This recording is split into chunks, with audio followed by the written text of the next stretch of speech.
Earlier this year, I went to a sample sale and I bought a really expensive pair of shoes, $700 retail price, but they were 80% off. Got them for $140. And I don't know what I enjoy more, the shoes, which are great, or the great deal that I got.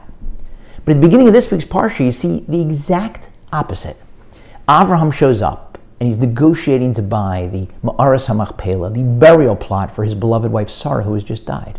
Ephron throws out a ridiculous, exorbitant price. Everybody knows, you're in the Middle East. The seller starts high. If you're the potential buyer, you start low and you meet somewhere in the middle. You have a little haggle, a little dance. And instead, Avram says, you got it.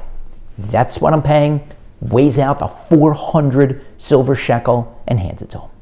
Then there's a later example in the Parsha, one of the matriarchs seemingly getting owned. Eliezer, Avram's trusted servant, goes to find a wife for Avram's son Yitzchak.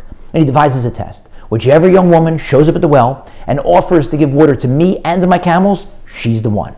And little Rivka shows up, and she offers water to him and his camels. One of the commentators does the math. He says that she must have dragged over 140 gallons of water while Eliezer is standing there not lifting a finger.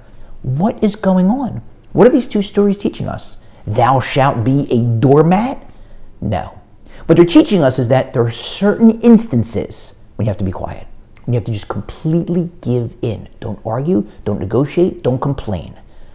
Like the famous advice for somebody marrying off a child, if you can afford it. Wallet open, mouth shut. Pay a few extra bucks, avoid a fight. But on the other hand, the Torah's not teaching us that you always have to act that way. We saw that last week.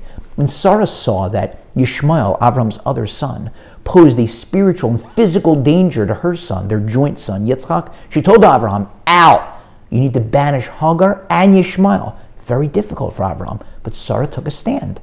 There are times when you have to speak up. There's no one-size-fits-all response to every situation. You've got to analyze. Is this one of those situations where I need to stand up, voice my concern or my objection, negotiate? Or is this a time when I've got to zip the lip and just be quiet and just accept it and not say a word? You need both of those tools in your toolbox depending on the situation.